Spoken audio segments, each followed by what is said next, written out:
Hello and welcome to Gardener's World. Right now I am cutting tulips for cut flowers because they're absolutely perfectly coming into season right now. And this is all a very normal part of my day job because for the last year I've been working as the head gardener here at Sharpham Trust in Devon.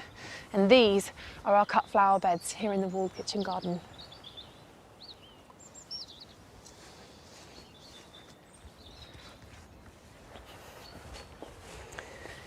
Getting successful tulips for cut flowers is as much about choosing the right ones when you buy them as it is about cutting them. So the lovely long stem cultivars is always best for any kind of cut flower, and then cutting them as long as you can just to give you versatility.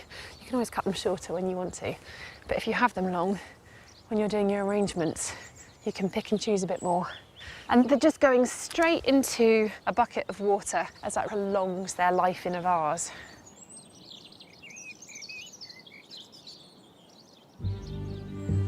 Coming up on today's programme.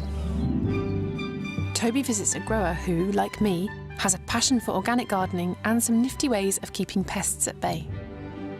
I cover the figs before they actually start to ripen with a bag, and it actually protects them. Oh, cheers. You know, that's such a good trick. Yeah, it does work, and it's so easy to do.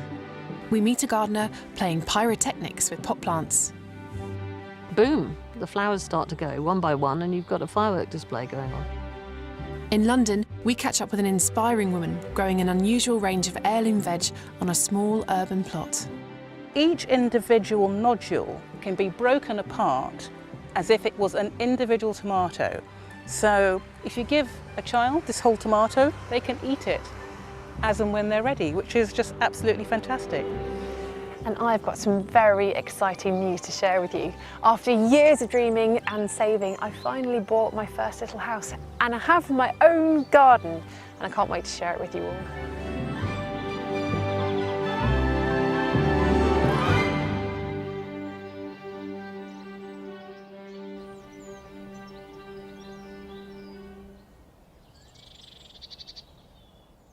Here in Devon, the weather can be unpredictable. And when the heavy rain sets in, I'm grateful for the warmth of a dry greenhouse here at Sharpham Trust where I work.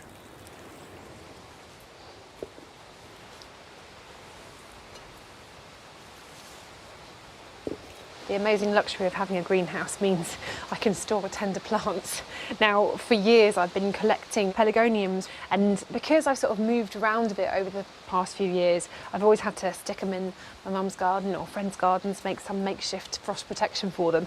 But this year I've been able to store them all in here in the glass house in an unused space under our propagation bench, and they've been so happy in here that they've actually started flowering already. When the weather warms up, I'm looking forward to finding a space for my collection in my new garden. And hopefully, by the winter, I may even have a greenhouse of my own to store them in. These are either species pelargoniums, so the South African natives, or they're the scented leaf varieties, which are incredible. So things like this tomentosum, really tactile foliage, which is very, very furry and soft, but it has an intense smell. It's one of the strongest smelling scented leaf pelargoniums. It's almost kind of minty. This is Sidoides, which has got a really deep maroon flower. They're really stunningly beautiful, a nice delicate scent. So the best time to take cuttings of pelargoniums is in September, and I did that, have stored them all in here, and now they're all in desperate need of some TLC.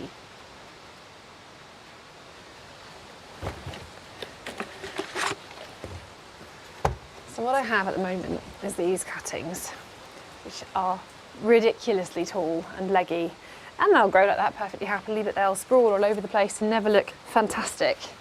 So if I cut them all back and pop them on, it will give them the best chance to be really nice, neat plants for the summer.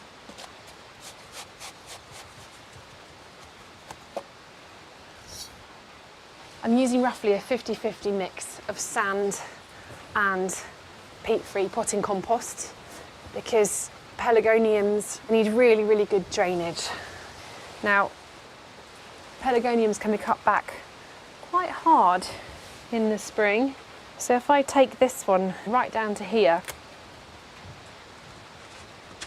you may be tempted to go straight into a really lovely big pot, but actually plants can really sulk when you do that. They just don't seem to like it. Instead, if you incrementally increase their size, wait for the roots to hit the edges of the pots and then pot them up again, it's much better for plant growth.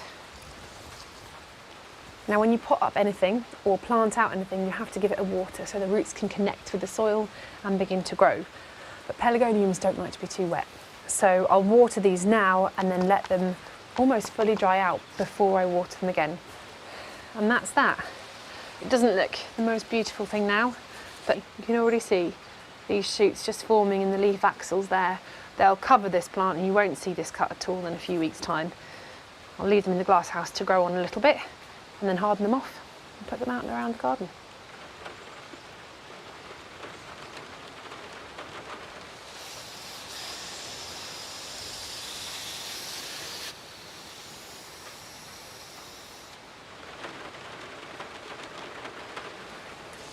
Another great thing about having a greenhouse to have access to is that I'm able to grow tender edibles and tender herbs here as well. So I'm growing lots of things for the kitchens here, things like tarragon, which you may not think of as being tender, but you try and leave this outside for the winter and it won't grow back again.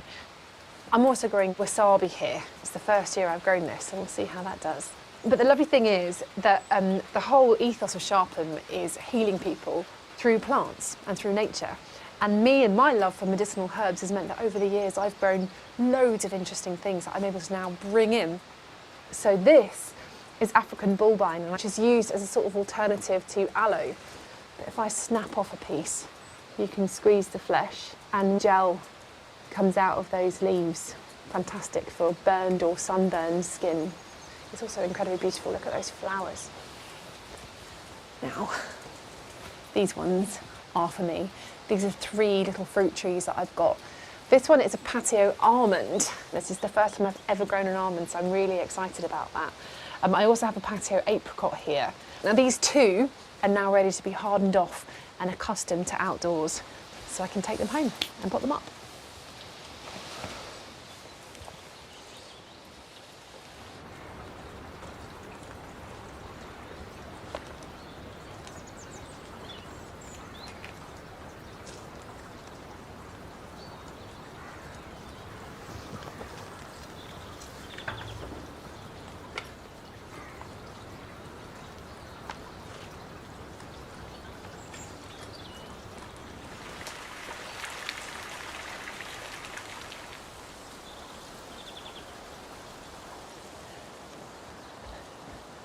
Well, these have to brave the weather at some point.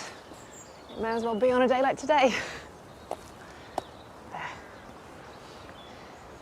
These 2 fruit trees, on the other hand, are fully hardy and have been out here all winter. So I have a plum tree and a morello cherry as well. So it's about time I took them home.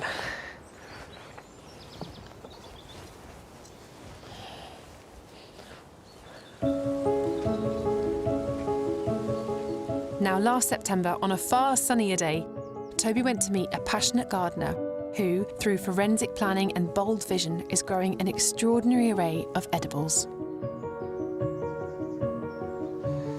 Pineapples in the conservatory. That's an avocado in that planter. There's citrus in the courtyard.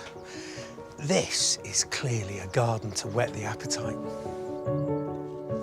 Cliff Curd grows enough produce in his 1-acre garden to open a market stall, or in his case, feed his family all year round.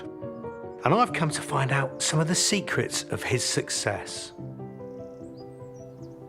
What a garden you got. Thank you very much indeed, yeah. I mean, I've only just had a short walk up here, but I've seen so many edible, delicious delights. I mean, the list of what you grow, I mean, it's incredible. It's quite a lot of stuff that's grown here. Everything from pineapples right the way through to radishes. Yeah. And apples. So this is one of the jobs for today, I'm guessing. When I came here, I really wanted to grow a great variety of apples. And in the garden here, I think I've got 16 varieties. But if you're growing a lot of apples, you need to grow them fairly close together. Right. And so I'm growing cordons here. The idea was to have a good mixture of eaters and some cookers as well. and to also have them so they're coming at different stages in the year. Beauty of Bath is the first one. That ripens really early in July. And we're just moving on now to Lord Lambourne, and then move on to Russets. So I've got this right. You start the year at that end of the row. That's right, yeah. And you end the year or begin in January at the far end. Yeah, the last ones are ready round about January, and they'll keep till February, March sort of time. We've got an awful lot of apples here, to be quite honest. The plan was to actually be able to feed myself and my family the whole year round, if possible. I think we possibly might just do. Design-wise, did you get it right? Because obviously that apple at the start of the year, the Beauty of Bath, isn't closest to the house. For January, you've got to go even further into the bleak midwinter. That's good thinking, but I don't think if I thought quite that much, actually, Toby. But that's very good thinking. Yes, yeah. Soft fruit is a favourite of Cliff's, and his fruit cage is packed with everything from blueberries to blackberries. It's magnificent. Oh, thank you very much. It's huge. It's a bit overgrown, but it's got a lot of things in here. But sometimes you need more than a fruit cage to protect a crop. We've had a bit of a problem with the gooseberries. We had an insect called the gooseberry sawfly. Of course, yeah. And little caterpillars just eat the leaves. And I came up with the idea of using quail. The quail actually love gooseberry sawfly. They will actually jump up and pull them off the leaves. And the other great thing about them is they don't eat the fruit, but they do like to eat the weeds. Quails? Who knew? In a garden so packed with edible delight, something's always going to want a share of the feast. But Cliff stays one step ahead of the game. Yeah, I mean, that's a good plant, isn't it? I've already picked over 100 big ripe figs from this brown turkey fig tree, which is pretty impressive, really. God, I love figs. What are the bags about? We have a lot of damage by blackbirds and wasps. What I do is I cover the figs before they actually start to ripen with a bag, and it actually protects them, but also allows you to look at the fig and then pick it when it's perfectly ripe. If you have a feel it's quite soft. Nice and pappy. Yeah, and you can actually see it's beginning to changed colour quite a bit. And that's where the genius of having a clear bag comes in. Yeah. You can see what you got. Look at that. Oh, it's all glossy. Yeah, that's ready to go. Wonderful. You can have the larger off. Oh, that's really kind, thank you. What a good man. That's how I am. Oh, cheers. You know, getting them to ripen really well, that's such a good trick. Yeah, it does work, and it's so easy to do, yeah. With so much to harvest every week, Cliff's family regularly get roped in. Grandson Oliver has come to help with the almond crop. What's the plan here then? What are we doing? Well, you can see the nuts are really beginning to open, and that means they're basically ready to be harvested. We're going to give the tree a good shake first of all, Right. and the mature nuts will fall down, and then those that don't will probably bash the tree. Yeah, it's really sort of high tech, this bit here. And that's it, really. Oh wow, look at that. Well done. It's quite a violent old process, this, isn't it? Yes. I'll tell you what, I'm glad I'm not standing there. Yeah. So, Ollie, what's better, weeding or picking almonds? Picking almonds always. Picking almonds. I'm not a betting man, but I'd have put money on that. Yeah. Getting a good collection there, aren't we? Yeah. Well, this particular tree, robin, seems to work very well in this sort of climate in this country at the moment. Open up all these cuffs and take the nuts out. Yeah. And then we'll put them into a tray like this and leave it in a place where it's warm and dry, and just leave it there for about 6 weeks, something like that. And then they can become quite hard and they're not sticky anymore either. Yeah. So these will be ready for Christmas. So I reckon you got a good bucket load on this tree. Is that a good harvest? Yeah, it's pretty good. Yeah. But when you've taken the husks off, it doesn't look that many. Yes. Have you ever had that dream where you happily find a new room you didn't know you had in your house? Well, Cliff's Garden's like that. Every corner opens out into a new area, and not only that, it's filled with the most unusual plants. This is pineapple guava, And in the polytunnel, there's a taste of the unexpected. We eat a lot of curries in our house, and there's everything you'd want for one of those in here, as well as aubergines and tomatoes. There's flavourings from homegrown turmeric and ginger. They're just the roots bought from the supermarket and planted in the soil. I mean, Cliff, he's not just living the dream, he's dreaming up innovations. He's been here for 17 summers, and during that time he's tweaked his original designs. The fruit cage used to be covered in bird netting, but then the cats got in. So then on went the chicken wire, then the badgers got in. So he's got an armour plated. He's even pimped his polytunnel, adding a gutter around the outside. And this is really neat. How many of us built raised beds? Well, those timber posts in the corner, they won't last forever. And when they rot away, how about this for a neat idea? Angle irons knocked in the soil to hold in the sides. That'll last for years. See, it's not just food that comes out of this garden. A lot of food for thought has gone in. Cliff's is the garden that just keeps on giving. And if the dream was self-sufficiency, I'd say he's achieved that in spades.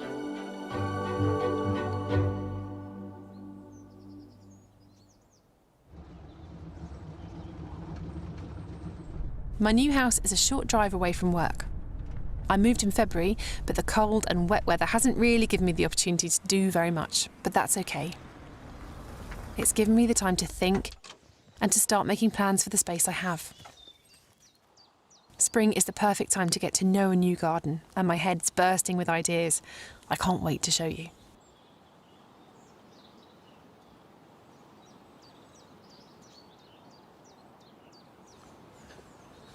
This is it. This is my garden. It's not very big. It's about 9 by 8 metres. And although it's not a blank canvas, it's got stuff in it, it is full of potential. So I'm really excited about putting my own stamp on it.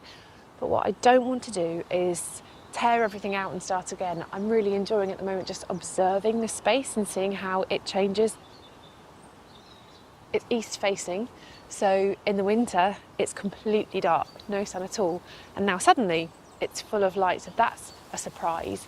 But there's also some lovely stuff in here. The people who have lived here for years have obviously loved plants. So there's lots of different things, lots of roses, but also things like this beautiful newly planted ginkgo, which is a favourite tree of mine. It will get huge, but I think for a few years it can stay because it's really beautiful. And underneath it there's lots of daffodils that have been and gone. There's blackcurrants. Over here there's a little veg patch. There's some fennel in there. A little rhubarb's just started coming up. So observing a space before you just go in all guns blazing is so important.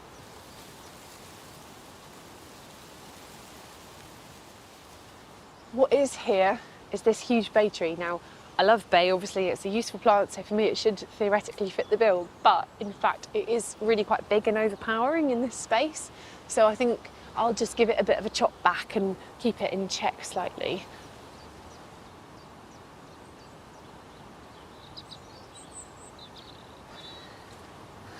Now, you'll see here a little holly has seeded itself.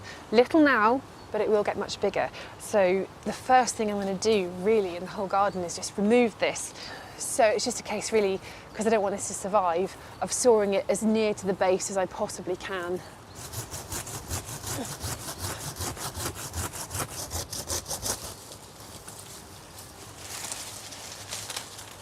There we go. It might seem really brutal and wasteful to cut down a tree like this, but those roots will be huge and entangled with the bay trees.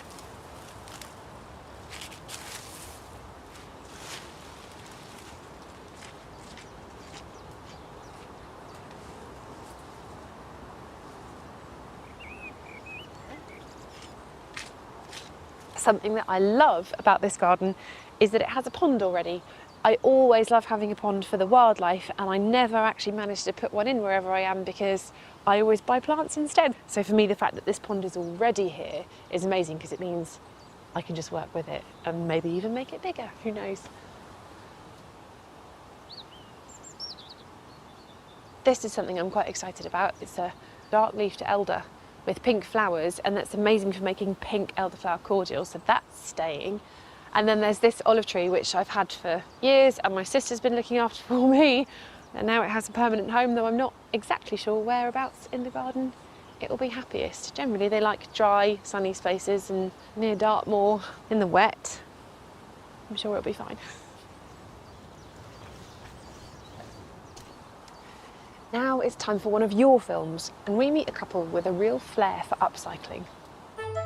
Hello, we are Carol and Martin. Rayner from Colchester in Essex, and we'd like to show you our garden. So this is our pond, which is made from an old wheelbarrow. And then we've got lots of pots in the garden, most of which are recycled and reused, including some which we've got in a watering can there, and we've got some old toilet systems. This is our fabulous greenhouse that Martin made last year, which is all made from recycled materials. So this is a shower screen. We've got some old conservatory roofing, all built on a timber frame. This part is an old notice board. We built it last year, and this year we've filled it with lots and lots of different plants. So we've got some melon plants in there which are doing really well and look very happy, some cucumbers, some sweet potatoes which we've not grown before, and lots of different things, all growing very, very happily. So we hope if any of you are thinking about getting a greenhouse but have an unusual shaped garden, this might encourage you to think about just making one yourself to make it exactly how it works for you.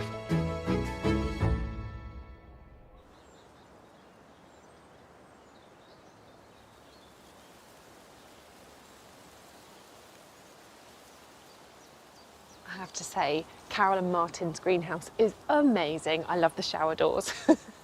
Now, I have always wanted my own greenhouse, and that's the top of my wish list here. Now, obviously, I came here and I thought, you know, lovely wall, that would be perfect. But actually, that's a north-facing wall, and it really hardly ever gets sun at all. So it's a stupid place for a greenhouse that you want to be in a warm part of the garden, especially for growing things like tomatoes.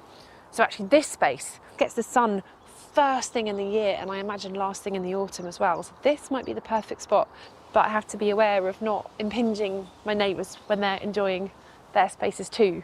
So, still mulling that one over.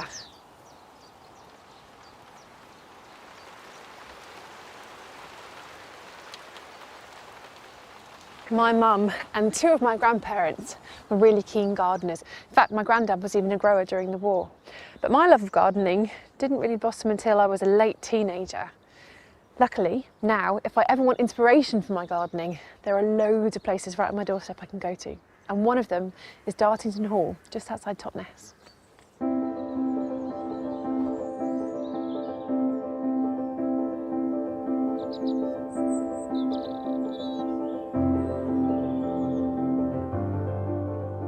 At the age of 19, I was working in a supermarket, and after a brief stint at art college, my life changed when a position came up as an apprentice gardener at the Salutation Garden in Kent. Naturally, I thought that with a background in art, I'd be drawn to garden design. But in fact, the more I physically worked in the outdoors and the more I worked with plants, the more fascinated I became with botany.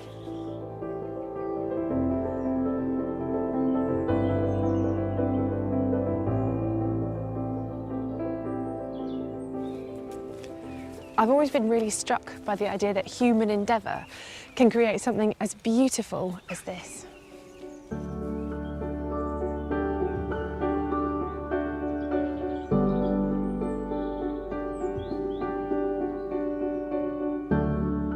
But for me, it's not just about the alluring aesthetics of plants.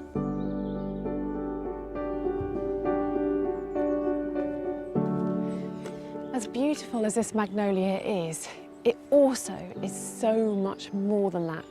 This heralds the beginning of spring. It's one of the first spring blossoms. And it's actually one of the first blossoms, first flowers ever to have evolved, even before bees. So it evolved to be pollinated by beetles instead. And you can eat the petals. They're really good when they're very young, so just in bud or having just opened.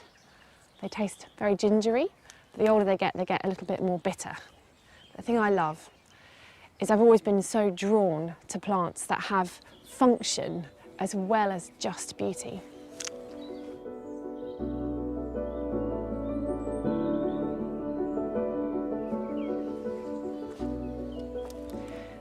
This is a sunny border that was created by Dorothy Elmhurst here nearly 100 years ago. And it's really gorgeous. It's just full of herbaceous perennials, lots and lots of flowers. It's going to look stunning as the year goes on. And it's how a lot of gardeners approach a border like this. It's full of beautiful plants. And I have massive admiration for anyone who can do that. For me though, I want to create something that's beautiful, but also functional. This is a bronze fennel, and it really sums up the whole ethos of something you can eat. You can eat the foliage, you can eat the seeds as well. The flowers are lovely and they're great for pollinators, especially for hoverflies. And it's that kind of idea that I want to create. Things that are useful, ethnobotanically they have an interest all through the garden. That's all the more important in a really small garden like mine, where every plant has to sort of justify its position, and if it can be multifunctional, that's really, really great, especially when space is very limited.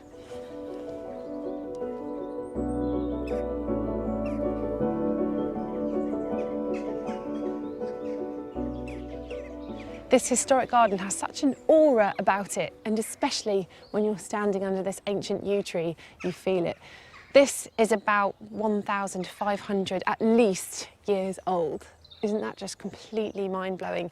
And yew trees obviously have a lot of folklore about them, but they have uses as well. They were used to create longbows back in the day, and nowadays the American yew is actually used to create chemotherapy drugs, so not to be overlooked at all as a species, and really gives that sense of almost a monastic tradition of gardening, growing plants for use, which of course I love. Gardens like this one at Dartington Hall aren't my only source of inspiration.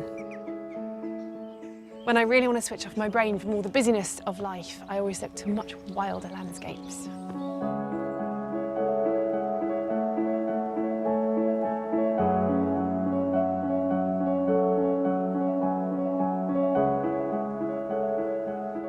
When I do have spare time, I love getting out and exploring natural landscapes. I grew up in Kent, down on the coast there in the Garden of England, and then I moved to Scotland to study at the Botanic Gardens there in horticulture. And when I was up there, I loved exploring the Highlands, but now I'm here and I've got Dartmoor right on my doorstep. So if I ever need that fix of wild, rugged space, this is where I come, and it's just so beautiful.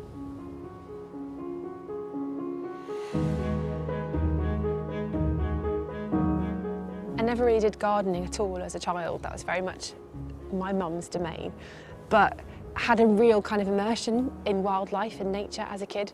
So my grandma, she knew all of the mushrooms, and she used to take us into the woods and show us what they were. And my dad was an obsessive rock climber. So all family holidays as kids were camping near mountains and cliffs and playing in nature. And me and my sisters were always out kind of making camps and stuff. So although I didn't know the theory of the natural world at all as a young person, it sort of set me up to have a respect and a love for nature that's never left me. And now the more I learn about it, the more I learn about the mechanisms of the natural world and how it interacts with us and with everything else around, I get more and more respect and love for it, really. I feel very lucky to have had that.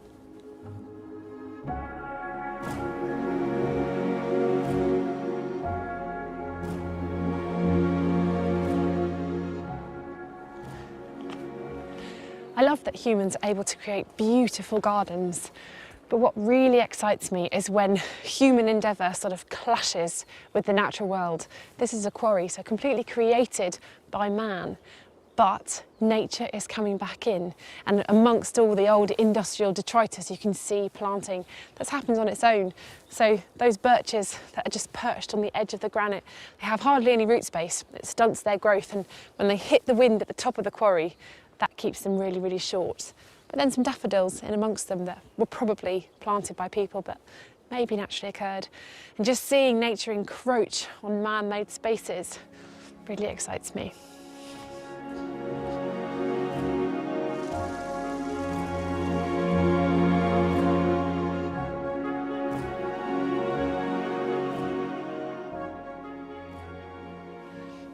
Over the years, my love of gardening has allowed me to sort of reconnect with how we use plants in our daily lives.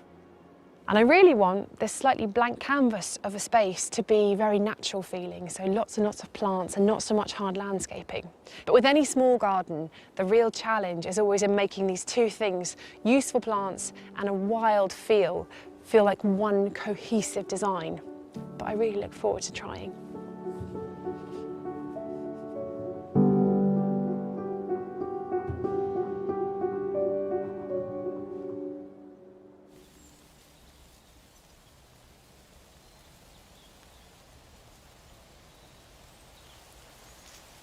I think it's about time I tackle these roses that I've inherited.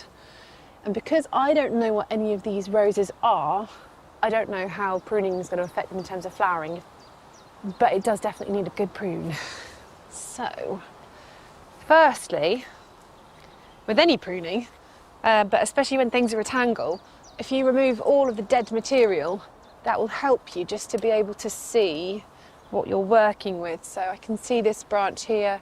If I trace it back to here.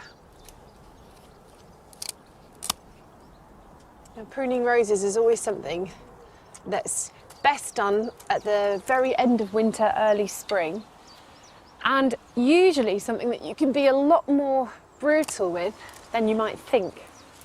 So I always find the best thing to do is to really look at it, take a step back, have a really good look, work out how the branches are all intertwining, and then cut decisively. So I'll probably spend longer looking at something than I will actually doing the pruning.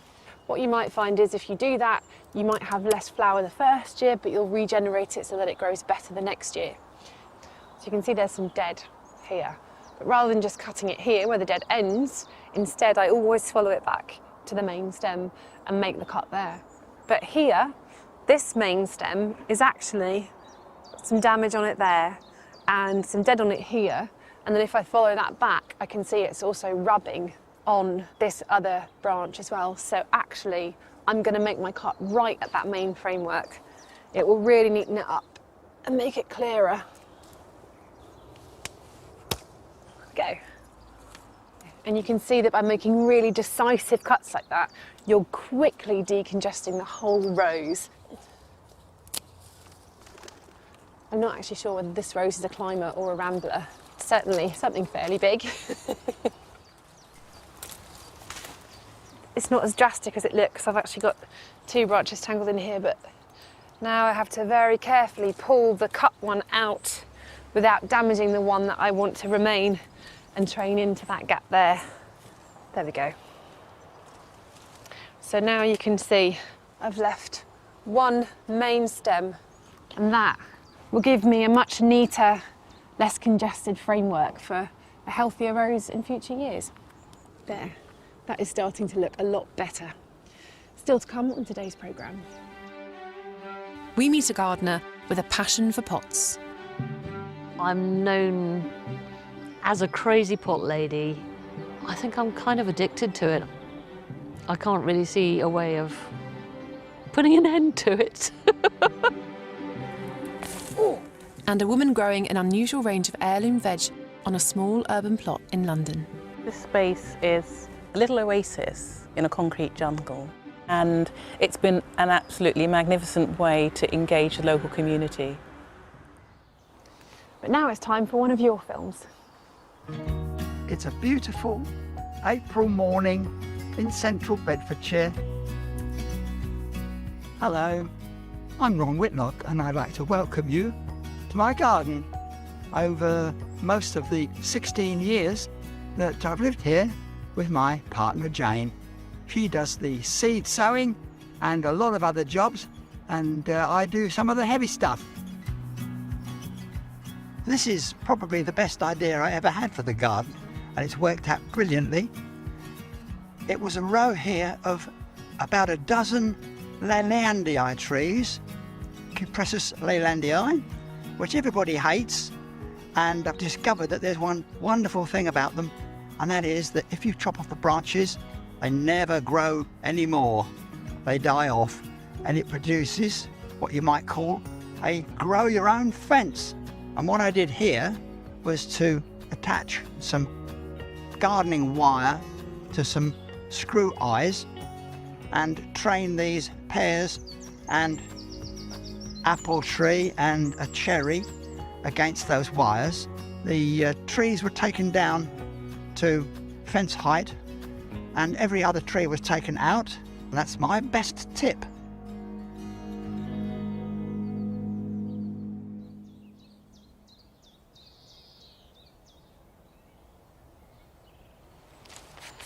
You really can be so creative with your boundaries, and I love what Ron did with his Leylandii.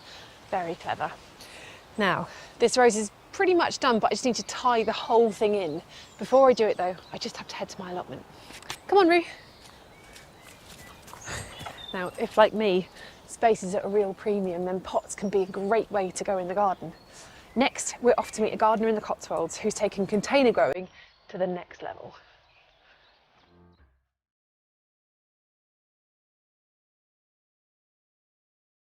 I think I've got around 500 pots on display at the moment, possibly. Hard to count. My name's Harriet Rycroft. I'm known as a crazy pot lady. I think I'm kind of addicted to it. I can't really see a way of putting an end to it. The main display is this big bank of pots near the back door. At the moment, the thing that attracts the most attention is the tulips, and tulips are probably my biggest gardening extravagance.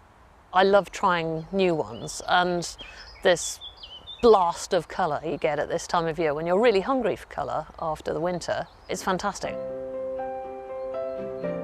This is Attila, and just look at the colour change trick.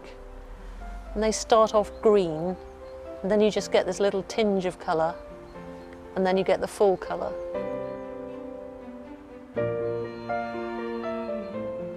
When I do a display, I tend to put up a framework of evergreen plants.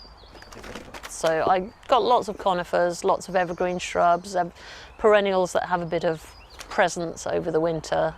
So you've got something to look at even before any of the bulbs come up. And then of course, boom, the flowers start to go one by one and you've got a firework display going on.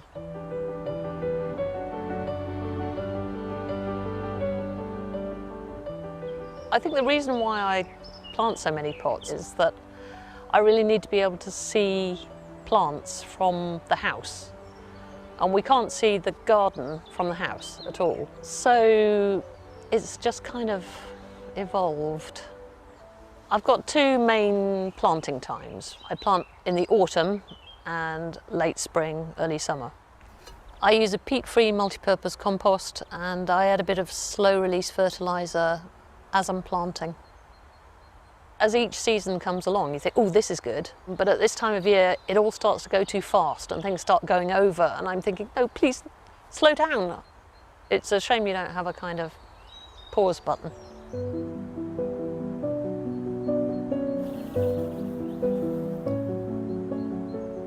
You can see here that in this pot, something has been eating my flowers. It's usually either a small slug or a small snail. I'm going to take the tatty flower off, but also I'm going to check inside the rim of the pot because the culprit is probably still there. Either inside the rim, here's a slug, or slugs are often underneath as well. So if you feel about underneath, so you need not to be squeamish about this kind of thing. Growing stuff in pots is never low maintenance. If you want to have lots and lots of pots, then you need to really enjoy gardening. Watering, I probably water this time of year maximum twice a week, really. If you're having to water a plant every single day, then it's in the wrong pot or it's in the wrong place. You want to put lots of water in for it to percolate down, for the roots to follow it down, and for the roots to colonise the whole of the pot, not just the surface of the compost. The plants do better if you arrange the pots in groups. to a certain extent, they kind of moderate their own little microclimate. So you get this whole unit that doesn't freeze and thaw as much. In the summer, it doesn't get so hot because they're shading each other. And so there's this kind of humidity around all the plants, and therefore they transpire less quickly. This is one of my favourite bits of the garden. I like to sit on the bench and just watch the foliage, see how it develops. Even something as ordinary as a little purple hazel given to me by the squirrels. I've got exciting things like Podophyllum spotty dotty, which is just a mad plant and I love it. Has very, very strange flowers underneath. And there's a Corydalis with it, the blue flowers. And underneath the trees, you have almost like your own little woodland floor. So you've got hostas, violas, some saxifrage there. You might think, oh no, I can't grow all my lovely flowery things here, but you can grow beautiful shade-loving plants, and they'll look better because they're happy. And a happy plant has its own beauty, I think.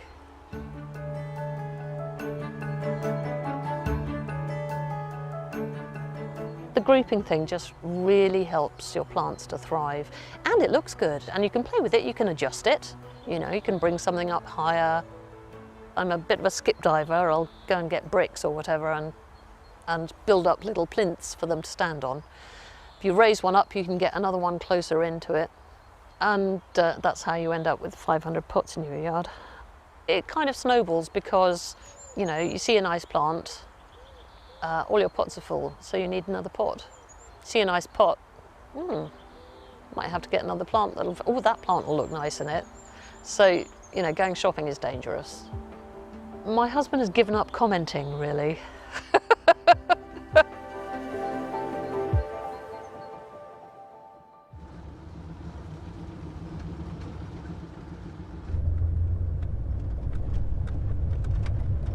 Sounds like Harriet's husband is a wise man.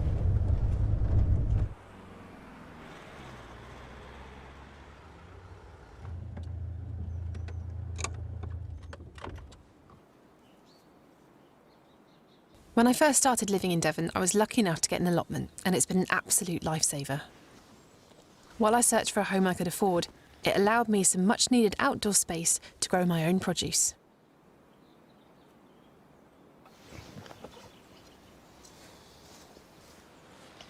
Welcome to my little allotment. It's a really small plot, so I've divided the whole thing into triangles to really maximise bed space and minimise path space. And the first triangle is the smallest. It's my cut flower triangle, but I love it, and it makes the whole plot so welcoming, especially when these beautiful seed heads are out. And this is my herbs and perennial veg. So I have a lovely big rosemary, some angelica, which is about to look magnificent, I think, but by far and away my favourite perennial veg is the perennial kale. I mean, this is about 2, maybe even 3 years old, and it's just gone on and on. You can harvest it all winter and all summer long as well, but I think it's really beautiful. Now, this section was supposed to be half fruit and half annual veg, but in fact the raspberries have taken over the whole thing. So I'm not getting rid of them, but they're going over there where they can no longer shade out the veg, and then this section here will be annual veg. And one of the key things that I did when I made this plot was to surround the whole thing with these chestnut posts. Because it's so small, I wanted to grow vertically to add a little bit more growing space. So I've got Japanese wineberry, loganberry, a grapevine, and even some small fruit trees that I'm going to tie in, and it just really maximises the ability to grow food here, which is, after all, what an allotment's all about. But I have to say, I absolutely love it here. It's properly my happy place.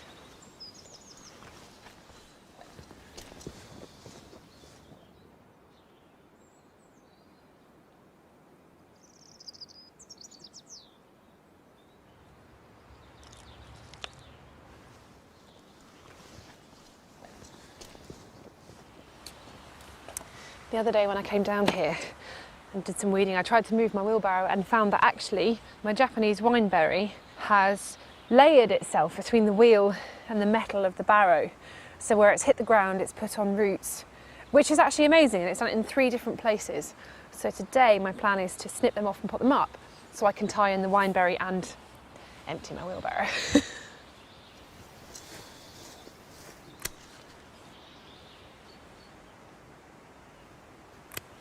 Let's move that out of the way. And then it's just a case of digging them up. Well, it's well rooted, that's a good thing. This is a really beautiful fruiting plant, so high summer you'll get incredible iridescent red berries, and in the winter you have these really lovely red stems and red spines on the stems. The berry itself is tasty, but they're probably better in jam than they are for eating fresh, but they're so beautiful that they're really worth growing. But they tend to sort of walk around a little bit. Where they hit the ground, they put roots on, and then they'll move, so they're not hugely well behaved. But that's kind of fine here, because actually, as you can see, it's not well weeded. I let things stay for as long as they can to provide lots of habitat for creatures here, so this isn't an allotment that's pristine and perfect.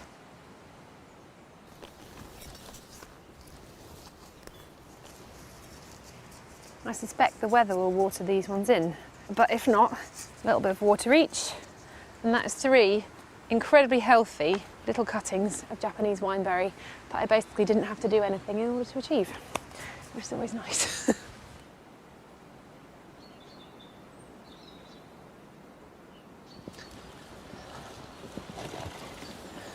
I'm free!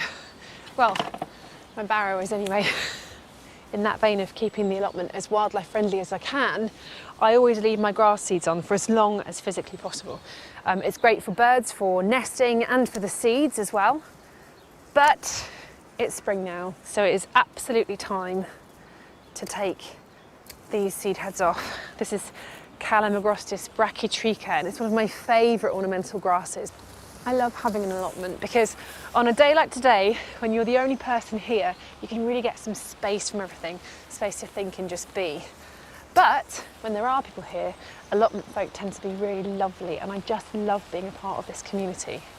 And in that sense, I have an awful lot in common with the woman in our next film.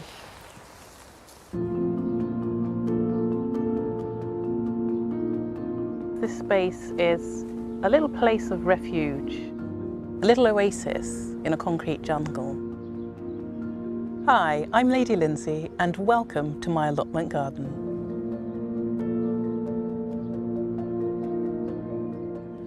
Well, when we moved into the borough, one of the things that we really wanted to do is have a little bit of an allotment where we could grow our own vegetables. And there was a scheme called Greening the Borough. We signed up, we went on the waiting list for a couple of years, and then we were offered this lovely site. We've been gardening here since 2014, and it's been an absolutely magnificent way to engage the local community. We grow all sorts of heirloom varieties, from tomatoes through to beans and gourds and courgettes and all sorts of things. On my mama's side, I come from a history of farmers, farming in Jamaica, so really it's in my DNA. My mama cultivated her own kitchen garden. She would send me out to go and pick tomatoes and peppers and all sorts of things. And after a while, I realised the value in those by the smell of the tomatoes and the plucking of the peppers and the sound of those things. Yeah, I think my love affair with tomatoes definitely began there.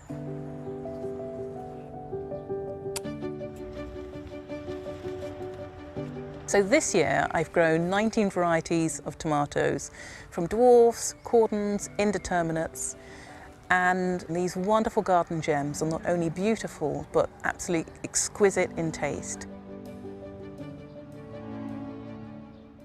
I'm really fascinated and feel it's such an honour to grow heirlooms. The wonderful thing about heirloom varieties is that they have a legacy. Those seeds have been handed down over time. Having in your collection of seeds that are 600, 200, 300 years old, they carry a history and they've been passed down through families, through time immemorial, and I think that's the most wonderful thing.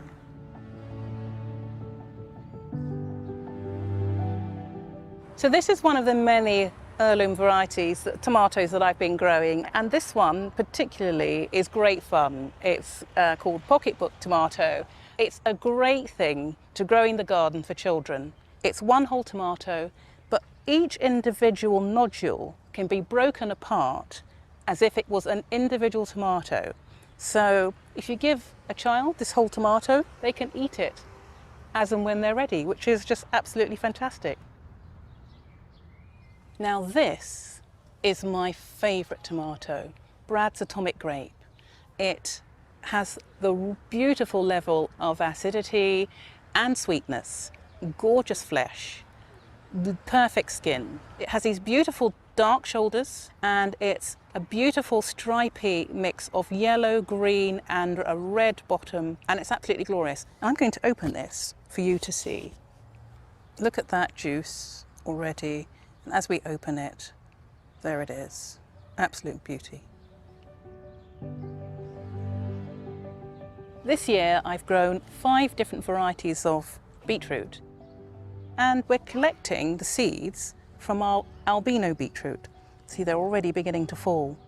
And these seeds are ripe for picking. I'm going to show you how I save my beetroot seeds. So now for the big lift.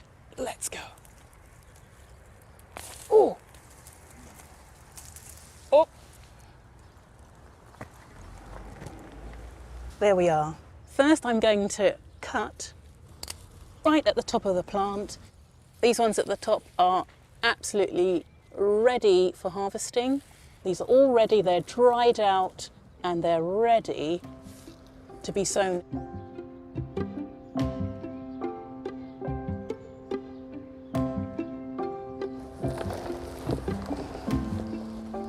So these are Asian Molokai sweet potatoes, cultivated in Scotland, grown from slips in England.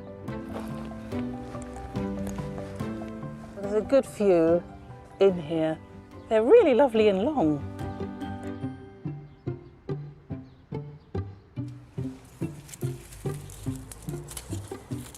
I love a good runner bean, and this year I've grown blackcoat. And the reason why these are called blackcoat is shown in the coat of the bean. Aren't these magical?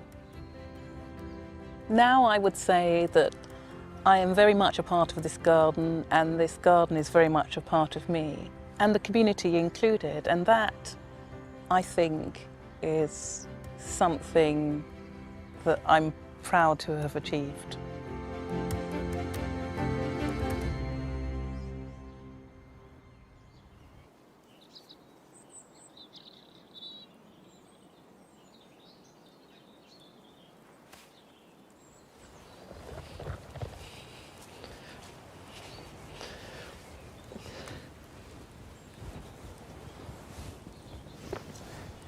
To me, that garden really epitomises the idea of something being edible but also beautiful. Wasn't it stunning? It's the exact aesthetic I like. So my plan is to use edibles as much as I possibly can, but I'm going to think about them in a slightly different way and choose different plants that are better adapted to the conditions here, which, as you can see, is much more rainy and getting blasted by the wind. So the embryo of an idea I have at the moment is to create a sort of edible prairie, leave the grass unmown at the edges so it all bleeds into this long ornamental prairie but filled with edibles instead of just your classic prairie flowers. It's a bit of an experiment, but that's the beauty of owning a little garden, isn't it? That you can experiment as much as you like. Now, I have my 2 fruit trees, and I wouldn't normally plant anything in the rain like this because digging soil in the rain, it can be really damaging to its structure. But in this case, it's the lesser of 2 evils because the weather forecast is for high wind, and you can see this Mirabelle plum here is already really suffering with wind rock. As it's moving in its pot, the roots can snap and really damage the plant. I've tried to stake it in the pot, but it's not got enough purchase. So if I just heel it in the ground here, put that bamboo cane in much deeper, I'm hoping that will hold it still. It can weather the storm, and then I can put it in its final place when I've worked out where that will be. Oh, my sister has a huge head and she borrowed my hat. It's come back all stretched. I reckon reckon that'll do.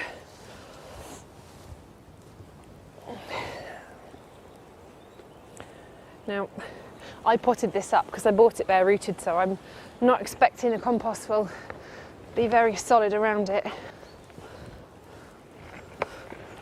Oh, good roots already.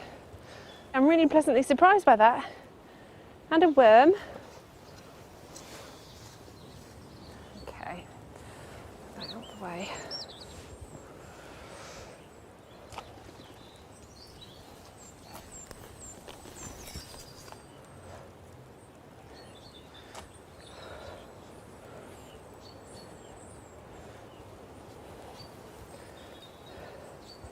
There, that's already much better, but just belt and braces, I am going to put the stake into a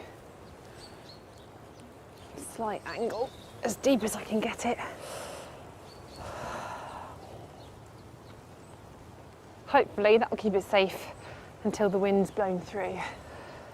Well, you may not be planting trees this weekend. If you are, hopefully it won't be in the rain like this. But here are some other things that you can be getting on with.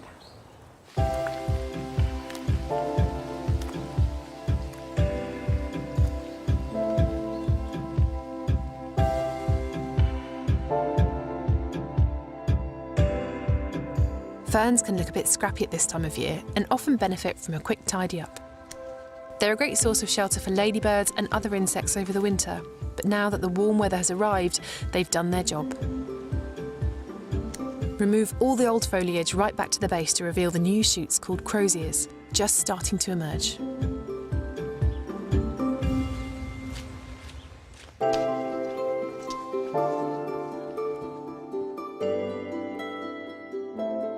April is the perfect month to get some courgettes on the go, and I like to start mine off in small pots of peat-free compost. I've chosen a variety called Gold Rush, which has bright yellow fruits. I sow 2 to a pot, just in case one doesn't germinate. Give them a good drink and keep them somewhere warm and light.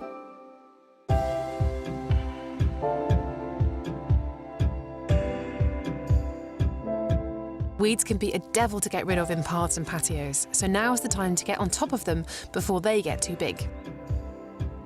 Dandelions and docks are some of the worst offenders here, but with my special weeding tool, they don't stand a chance. It's a job I like to do little and often, whenever I get a spare 5 minutes.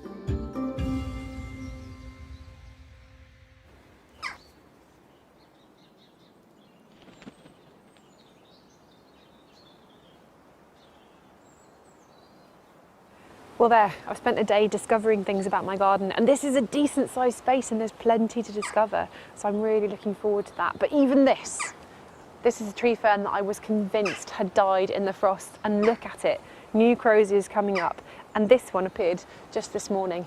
So hopefully later in the year I can share even more of these things with you. But next week, we're back at Longmeadow at 9 PM with Monty. See you then.